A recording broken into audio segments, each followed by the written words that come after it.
8个月。苏之瑜惊呼道，要是想在8个月时间内抵达大昭寺，每天岂不是至少要前行8-9公里？苏之飞点点头，说道：8-9公里是保底，状态好，天气也好的情况下，还要多赶些路，好留出时间在路过那些雄壮的自然风光时多停留一会儿。苏之瑜不禁又是一阵心疼，而一旁的杜海清却转身对他说道：之瑜，你哥好好洗个澡，咱们就别打扰他了。苏之瑜轻轻点了点头，对苏之飞说道：哥，那你先好好洗澡，我们在外面等你。苏之飞应了一声，待苏之瑜关上卫生间的房门，便将身上破破烂烂的衣服脱去，准备好好洗个澡。不过站在浴缸前的他看着里面清澈的温水，略一迟疑，还是拿着自己的脏衣服来到了一旁的淋浴间。他先将脏衣服放在地上，然后打开花洒，将脏衣服冲洗了一番，随后才开始一点点洗净身上的污垢。而苏之瑜和妈妈杜海清此时已经来到餐厅，母女二人相视一眼，均能看出对方眼神中的复杂之色。沉默片刻之后，苏之瑜率先开口：妈，哥这半年来变化的确实太大了，很多话从他嘴里说出来，我都不敢相信他真的是他，就好像是有另一个灵魂取代了他的身体一样。杜海清微微一笑，难掩欣慰之色地说道：我以前就跟你讲过，世间万物自有定数，你哥虽然前20多年一直是一个纨绔子弟，但是现如今看来，他命里就是要洗心革面的。说着，杜海清又道：等你哥8个月后从大昭寺归来，他的人生轨迹可能就会发生一次断天覆地的变化。我虽然不知道这种变化具体会是什么，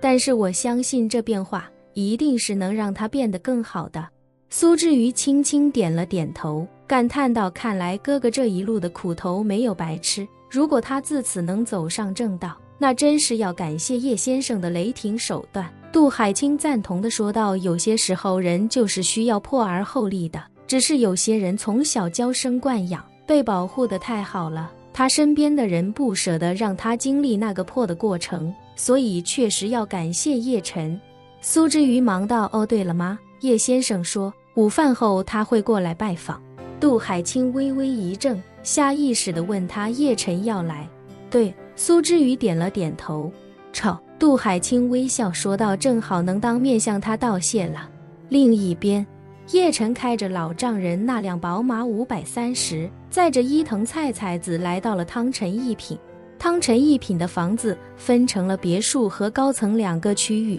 在别墅区，汽车可以直接开进地面，但是在高层区域，考虑到人口相对密集，所以开发商做了人车分流，叶晨只能将车开到地下车库。正当他驱车进到地下车库的时候，刘曼琼刚好乘坐电梯从地下车库的电梯厅里走了出来。此时的电梯厅外，一辆进口7座保姆车已经在此等候。车的驾驶位坐着的是紫金山庄的管家贤姐，而第2排左侧头等舱座椅上坐着的则是18岁的古风少女林婉儿。保姆车的第2和第3排都贴了极深的单向隐私膜，从外面根本无法看清内部。他们2个之所以来汤臣一品，是因为他们上午刚陪着刘曼琼去金陵大学签好了合约，原本是准备直接和刘曼琼一起回紫金山庄吃午饭，但刘曼琼因为在金陵大学领了一堆合约、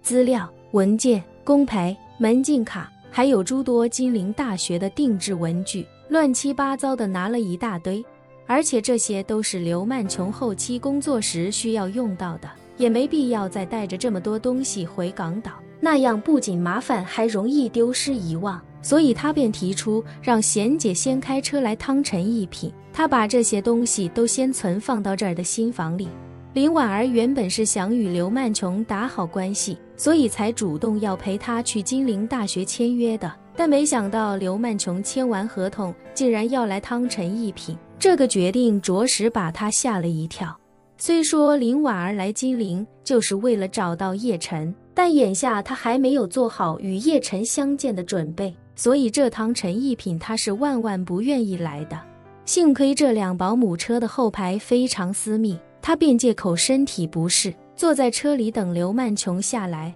刘曼琼出了电梯厅，贤姐便打开了后排右侧的电动滑门。刘曼琼迈步上车，笑着对两人说道：“不好意思，让你们久等了，咱们走吧。”林婉儿松了口气，笑嘻嘻地说道：“也不算很久嘛，只是5-6分钟而已。”刘曼琼点点头，关切地问他：“管你刚才不是肚子疼吗？现在感觉怎么样了？”林婉儿忙道：“感觉已经好些了，应该没什么事了。”刘曼琼笑道：“可能是例假快来了吧？你平时例假是几号啊？”林婉儿略有些尴尬地说道：“我那个差不多就是每个月的这2天开始吧。”怪不得。刘曼琼一脸过来人的模样，笑着说道：“今天一定要多喝热水，避免着凉，同时也要避免剧烈运动。”好的好的，林婉儿连忙应承2句，随即对贤姐说道：“贤姐，咱们快些回去吧，我肚子已经饿了。”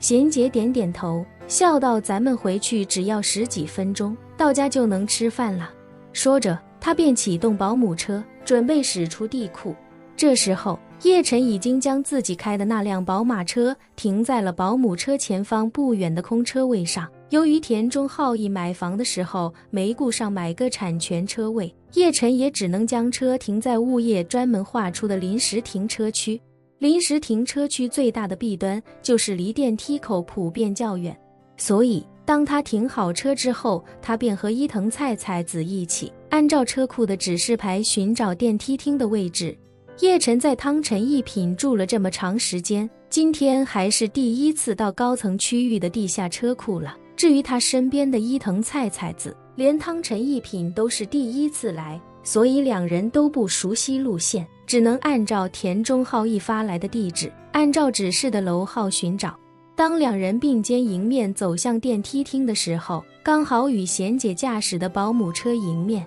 车里虽然很黑，让人根本看不清里面的情况，但从里面往外看却是非常清楚的。刘曼琼一眼就看见了迎面走来的叶晨以及他身边的伊藤菜菜子。由于做梦都没想到会偶遇叶晨，所以他当时惊地啊了一声。林婉儿此时刚因为贤姐开车要走了而松了口气，没想到一旁的刘曼琼忽然一声惊呼，把神经一直紧绷的他也吓了一跳。他刚想问刘曼琼怎么了，但下一刻他顺着刘曼琼眼光的方向看去，也一眼看到与伊藤菜菜子并肩走来的叶晨。这一瞬间，林婉儿表情惊骇无比，立刻闭上了嘴，随后又下意识地用双手捂住了口鼻，生怕被叶晨发现。他的潜意识里觉得自己无论如何都不能让叶晨发现自己。而这时，贤姐已经开车从叶晨身边经过，车外的叶晨下意识地拉了一把菜菜子，让他躲到自己身后，以免被车碰到。他这个贴心的小动作，让保姆车里2个女人都看得一清二楚。此时，贤姐下意识问了一句：“刘小姐，您没事吧？”刘曼琼下意识摇摇头，一边控制不住地回头看向叶晨的背影，一边不太自然低声道：“贤姐快开车吧，我也饿了。”此时，与伊藤菜菜子一起并肩的叶晨忽然感觉口袋里再次传来一阵强烈的跳动，他下意识用手盖在裤子口袋，眉头微蹙，心中万寸奇怪，这破戒指怎么又抽风了？本期视频结束，欢迎订阅我的频道，这样就不会错过精彩内容。